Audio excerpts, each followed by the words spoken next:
Hey folks, this is the Maine Prepper, and I have my face out of the camera, not because I'm being incognito, but because the focus today is not on me, but rather on my tactical fighting rig, and this is my MCR1 Condor pouch. In order to effectively display this, I have a couple of training aids with me, and these I use, they're airsoft type toys, but I use them in lieu of the blue guns. And the reason I do that is because they have operating triggers and safeties, which I think is a good training tool because I'm very concerned about that, especially when I'm training people that we safely operate. For instance, this one has a trigger pull and squeeze exactly like my carbine. It has the same feel and everything, almost the same recoil too. So I like it. It's pretty cool. The recoil is a little bit lighter, but it has that same sort of spring feel to it that you normally get. Notice where my finger is. Finger was only on the trigger when I needed to squeeze the trigger. Please keep that in mind. This has a collapsible stock. I like it because we're going to show in a second what this rig that we're wearing is all about. This is a toy as well, and you notice the orange tip on it. All right. The first thing to keep in mind on our tactical fighting rig is a support system for our weapon systems. That means our weapons have to be not only supplied with the ammunition they need to fire, but more importantly, we need to be able to operate our weapons with this rig on. And in order to do that, safety is the first and primary function of good weapons handling. That means we need to be able to carry our weapon in a safe manner, in a safe condition, while we have this rig on.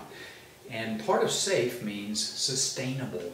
I'm very big on being practical with people and not telling people a bunch of what they want to hear, but rather telling people what is the truth. The truth is you are going to get tired carrying your weapon around on patrol.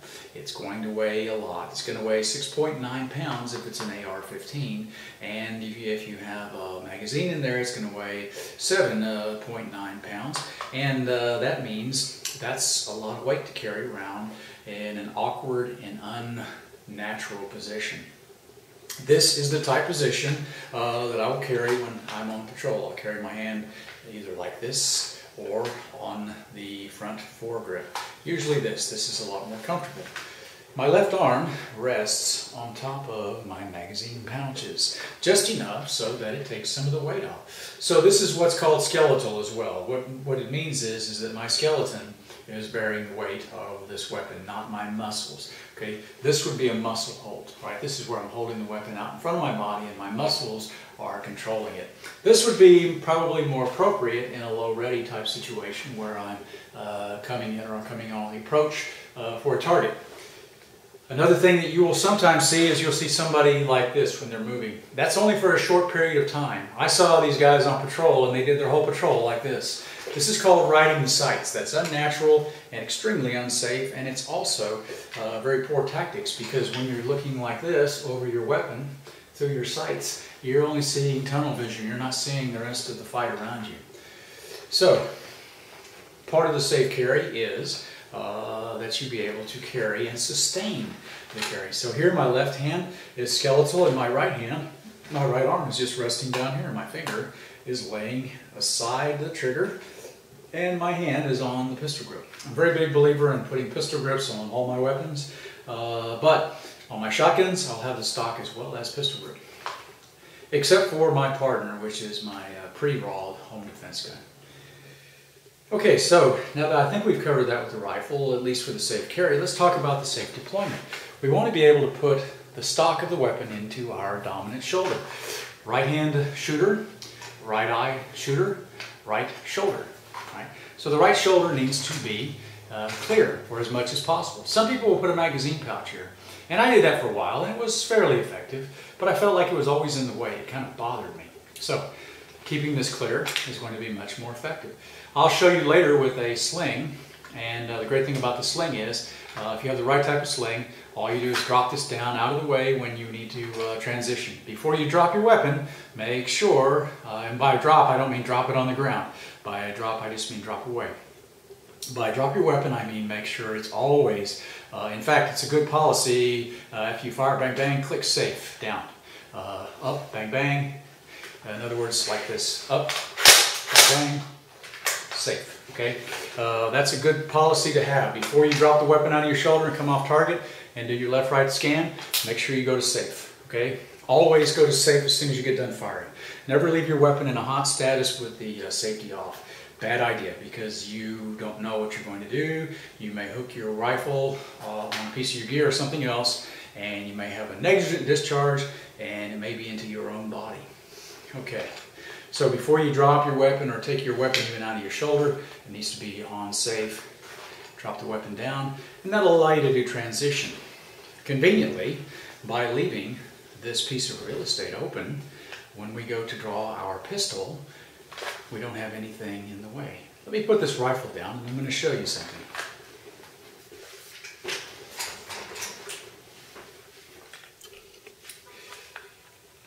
This is my Blackhawk Cqb Pistol Rig, and these are only for the pistol that they're sold for. You can't put a Beretta in one for a Springfield or vice versa and have it act appropriately. So this is for actually my training aid toy, which is the size of a .380. It's a very small pistol, but it's inexpensive, and I like it for the purposes of demonstration. That being said, when you go to draw out, you have to push this little lever. Can you see that? You have to push that little lever down with your finger. And this is designed for you to do this. And all you have to do is push it down just enough to break away. Once you feel it break, stop pushing down. Okay? Where they've had problems with this is guys will hold down like this and then somehow shove their finger in there and then turn it into their own chest. Now, I don't know how they do that. I personally think they're trying to blame the holster for poor training, but there you go. I said it out loud, didn't I? I never had a problem with this, but then again, I never shot my pistol in combat. I always kept my rifle in the fight. Never had a need for it. That being said, I know some people, because they're police officer or whatever, they have to.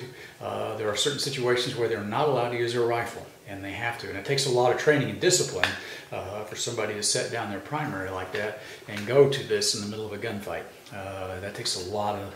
I would never second guess a police officer for doing that if he did or she did. All right, so because this is clear, we can draw and rail in on our target, okay? Too easy. Adjacent to this, our communication pouch. Communication pouch is on the left side because we're shooting with right side, correct? Communication pouch is on the left side, and this is where my Motorola would go. That way I can hear very carefully without having to turn the radio up loud. If it's down on your belt, it's got to bounce past all that gear up to your ear. Here, it's right by my ear. Better yet, if I have an earbud, I don't have to snake it through and all around all this other gear in order to get to my ear. It's just from here to here. From radio to ear is maybe 10 inches. Too easy. Okay. Beneath that, just a couple of devices for retaining, a couple of lanyard type holders, and that's it. At the top of this pouch, by the way, is a little compartment. And if you're wearing body armor, you can put all kinds of things up here, like a notepad, etc. However, if you're not wearing body armor, you're going to sweat. And whatever you got up here is going to turn to pulp. So if you got a plate in here, or you got your body armor on and this over the top, I usually will put my wallet up here because I don't want my wallet in my pocket. It gets all sweaty down there and everything gets gamey. Okay, let's move around to the left side of the pouch.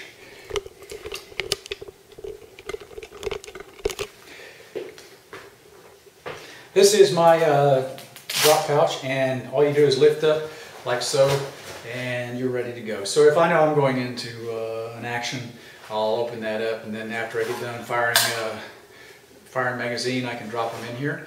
That being said, if I'm a little busy, I don't worry about losing magazines. They're replaceable, they're expendable item. Okay. Now for us as preppers, we may want to go back and get them, but don't get so paranoid about losing your magazine that you get yourself shot. Okay. Your primary mission in firefight is to launch bullets effectively, put steel on target. And there are 3 magazine pouches. I only carry 2 extra magazines and 1 in the weapon because my pistol is a backup and that's it. And if you have a job where it's your primary, you may have 6, 7, 8 magazines on there. I got it. Fully understand. But I will tell my soldiers, look, instead of carrying all those extra pistol magazines, drop those extra pistol magazines, go down to 2, and I want to see you carrying a couple of extra rifle magazines instead of 5 extra pistols magazines. If you'll notice my K-bar where it's mounted, it is mounted behind this kangaroo pouch. There are 6 vertical straps in here that run the length of this, and they run through the loops on the back side of the kangaroo pouch in here. Okay, now I've got these 2 behind each of these magazines run through. The 2 that run down here under the back of this are not attached. They are left free and loose, which left a nice little pocket down inside of here where you can see my fingers going in, and that allows me to put my K-bar with Kydex sheath. If you have a K-bar with Kydex sheath, consider getting a blunt Kydex. Don't get a pointed one, because if I fell on this and it was pointed, there's a potential, especially if something was driving down on the top, it's going to hurt. I'm going to get a bruise from doing this. But if I had a pointed one on there or a leather sheath, I would go right through my leg and possibly slip over and hit my femoral artery. Notice this real estate here above is pretty much left flat. I can still get this magazine out easily without anything being in the way. But don't put a lot of stuff up here. In fact, if I put anything here, it'll probably be a piece of Velcro, like I did this, just so I can put another, like my blood type or something on there. That's it. Okay. On the right side, we have my double stacker, and I've only got 3 mags in here right now, just to show this. And all of my magazines are set up so that I can quickly reload. If you'll notice, my pistol magazines are on the left because I'm a right-handed shooter. When I go to eject magazine, now this toy, the magazine doesn't fall out so easy, but when I go to drop magazine, of course this magazine won't fit in there, but I have my magazine directly over here where I can get to it up, out, and in. Okay, reload. So left hand for reload, right hand keeping retention of the weapon.